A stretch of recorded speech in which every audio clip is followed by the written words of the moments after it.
નમસ્કાર, કેમ છો? તમે બધા જ મજામાં છો? તમને બધાને કદાચ અહીંયા કંઈક દેખાય છે 1, 2, 3, 4 અને 5.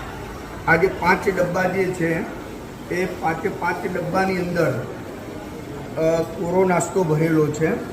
અહીંયા 170 વડીલો છે જે અત્યારે આશરો લઈ રહ્યા છે અને 170 વડીલોને, કારણ કે આ દીકરાનું ઘર છે તો એમને કોઈ પણ પાસે કંઈ માગવું ના પડે, તો એના માટે અમે આ નાસ્તાના ડબ્બા મૂક્યા છે. આપણે જોઈએ કે અત્યારે નાસ્તામાં શું છે.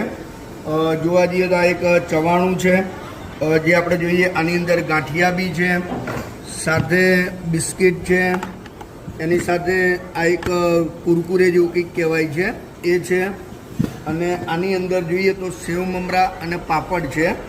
આવી રીતના આપણા રોજના અલગ અલગ પ્રકારના નાસ્તાઓ જે આપણે વડીલો માટે મૂકતા હોઈએ છીએ, અને વડીલોને જ્યારે પણ ઈચ્છા થાય ત્યારે પોતાની જાતે એ વડીલો લઈ શકે છે. તમને બધાને થતું છે કે આ નાસ્તો આવે છે ક્યાંથી, તો આ નાસ્તો તમારા જેવા જે દાતાઓ છે એમના થકી જ અમને પ્રાપ્ત થતો હોય છે. અને તમે બધા જ અમને જે નાસ્તો 100 ગ્રામથી લઈને 500 ગ્રામ, 500 ગ્રામથી લઈને 5 કિલો કે 10 કિલો, તમારી જે શક્તિ પ્રમાણે તમારે પણ નાસ્તો અહીંયા લાવવો હોય તો લાવીને તમે આપી શકો છો. અને આપ સૌને આભાર વ્યક્ત કરતાં બહુ આનંદ થાય છે કે આપ પણ દીકરાના ઘરની એકવાર મુલાકાત ચોક્કસ કરજો. ખૂબ ખૂબ આભાર.